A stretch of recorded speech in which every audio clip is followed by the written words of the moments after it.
Professor Ginigaddara is the director of the Career Guidance Unit and a senior lecturer at the Faculty of Agriculture, Rajarata University of Sri Lanka, with over 24 years of academia and administrative experience. Formerly the University Vice Chancellor, and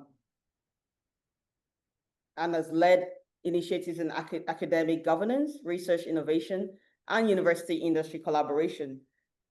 Professor Ginigaddara holds a PhD in agricultural systems and engineering from the Asian Institute of Technology, and his experience spans curriculum development, quality assurance, career guidance, and community-based agriculture research.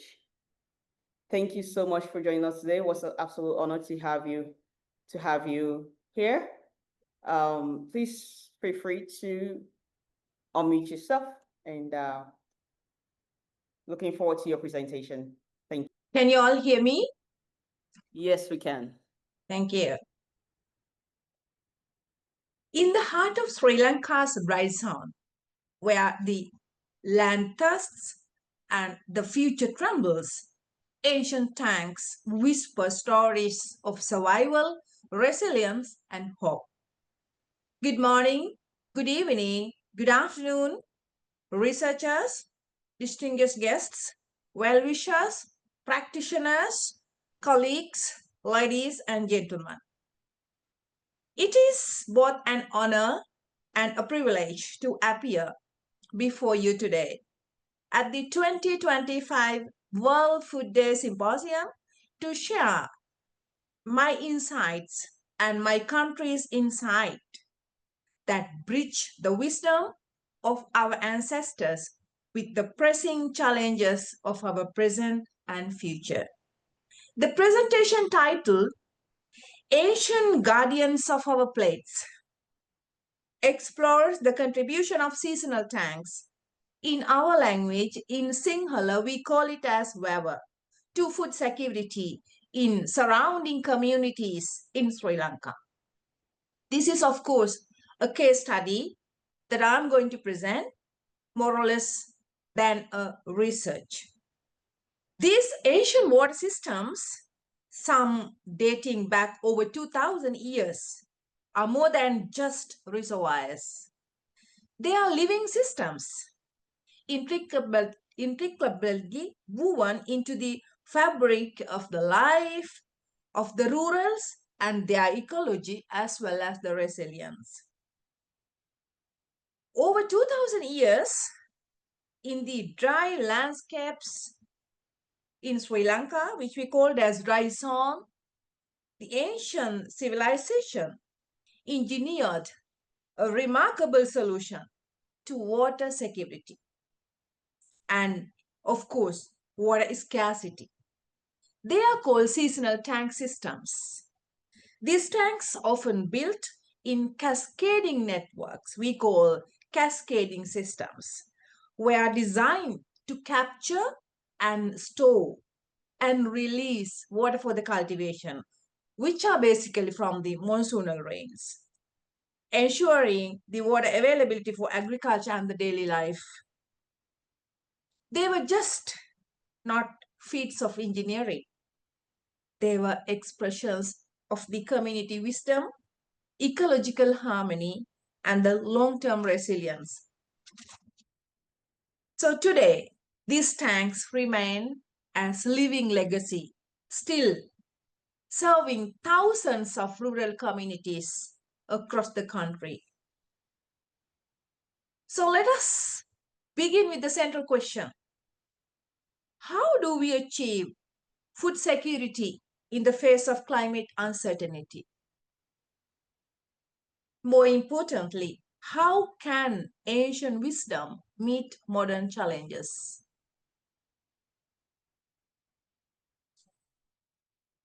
Seasonal tanks, which we called as Wawa, are more than reservoirs. I told this few minutes before. They are systems of life. They are capturing monsoonal rainfall. In Sri Lanka, we are experiencing 2 monsoonal periods, and these seasonal tanks are collecting water from those monsoonal periods. And they are supporting the wet season cultivation In Sri Lanka, we have two seasons, wet season and dry season.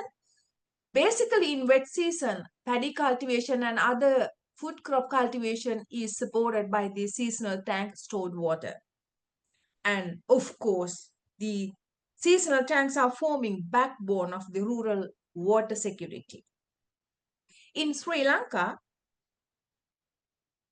it is home to approximately 14,000 to 16,000, still under calculations, of seasonal tanks, covering nearly 30% of the total reservoir surface area, basically located in the dry zone. So the area that I'm showing on this arrow, as well as the intermediate zones of Sri Lanka. So you might see these small blue patches are those seasonal tanks which are spread all over the dry zone and intermediate zone. So now my topic is basically how these seasonal tanks are contributing for the food security. So I'm going to talk about these contributions under 5 pillars, 5 powerful pillars. Let me take the first one, the predictable cultivation. Ensuring water for rice. Rice is been our staple food, and transforming subsistence anxiety into the subsistence certainty. Sorry, everything went up. The first pillar, the second, yeah. The second pillar that I'm going to talk about is the dietary diversity. These seasonal tanks are supporting home gardens and chaina cultivation other than the paddy cultivation.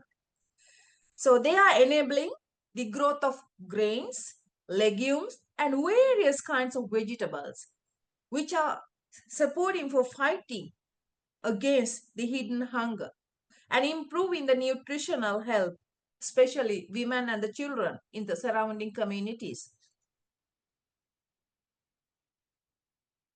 My third pillar is seasonal tanks as the source of protein and income. Seasonal tanks are functioning as aquatic ecosystems.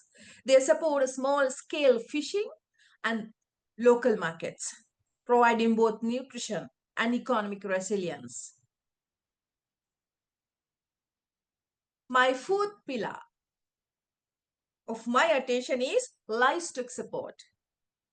The seasonal tanks are watering holes in various places in the dry and intermediate zone.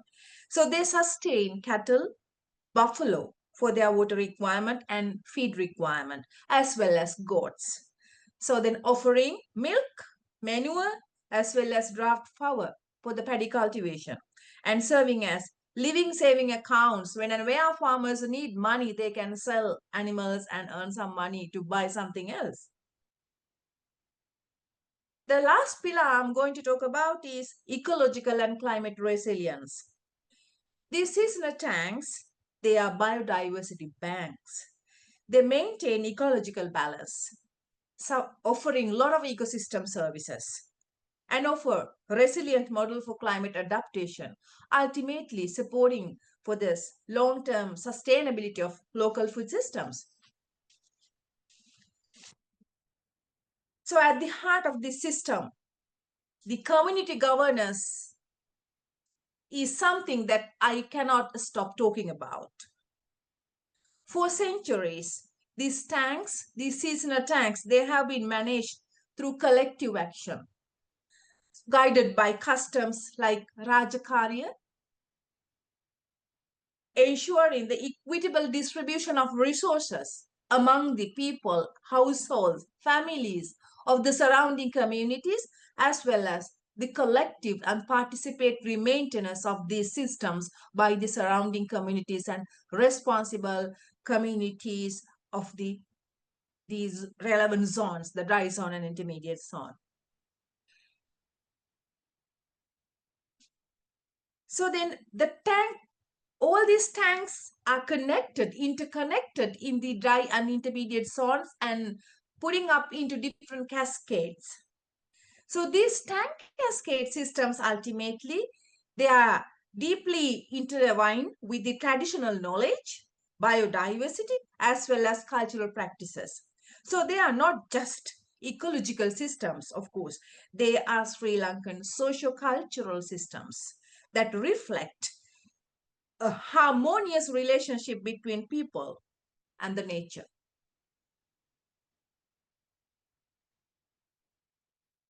What has happened? Our guardians are under threat. How? What are the challenges? We need to talk about.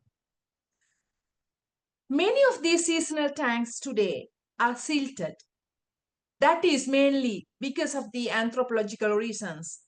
The humans, the people surrounding, they are irresponsibly using these lands, using these tank beds, using watersheds of these small tanks for the agricultural activities as well as sometimes for the settlements. Therefore, the soil erosion, because of these reasons, because of these utilizations, are making these seasonal tanks silted and reducing their capacities to store more water from the monsoonal rains. And then encroachment. The people are encroaching these areas for various purposes, agriculture as well as settlements, and creating again issues of reducing watersheds and ultimately reducing the amount of water that flows to these seasonal tanks and reducing their capacities, and then ultimately the reducing the powers of these tanks to release the stored water for the agricultural activities is the surrounding communities. And then climate change, you and I, all we are talking about climate change. So then seasonal tanks are also affected with the climate change, and because of that, so there are the different vagaries of these rainfalls and change in the rainfall patterns, the amounts and everything, and sometimes unexpected floods which are damaging these seasonal tanks and creating a lot of issues, and they are now behind fulfilling their so-called duties of agriculture and feeding surrounding communities nowadays. And finally, all these systems, all these seasonal tanks related the cultural things, agricultural activities, as well as human settlements, all these things are dependent upon a traditional management system. So because of the involvement is today's, the generations, these traditional systems are disturbed a lot. So that seasonal tanks are quite suffering. What is our call of action, or what are our calls of action? So here I'm going to suggest the 3 actions. The first one is invest in revival. We need to prioritize large-scale rehabilitation and desilting of these tanks. That is a must, where it is not taken into the prior consideration. And second one is modernize and wisdom. Of course, everything, the technology is developing, the engineering is developing, but nobody can forget the systems, these water management, the traditional water management technologies and these cultural systems. We need to mingle these traditional systems with the present day high-tech agriculture, and we need to find solutions with the modernization. And then finally, empowering communities who are living surrounding these seasonal tanks. For that, of course, we need to have certain policy supports as well as putting up some farm organizations, strong farm organizations, so that the people get together and then they started to work as teams. By safeguarding these seasonal tanks, or we call as weather, so they are not just preserving our past. If we preserve them, they are irrigating our future as well. So they don't just store water, they are storing our hopes as well. The tanks are not relics of the past. Of course, they are blueprints for a sustainable future with respect to the food security. By safeguarding these seasonal tanks, we are not only preserving our heritage, we are irrigating our future. So let us act with urgency, with unity, with respect for the wisdom that has sustained for centuries and centuries. Thank you very much.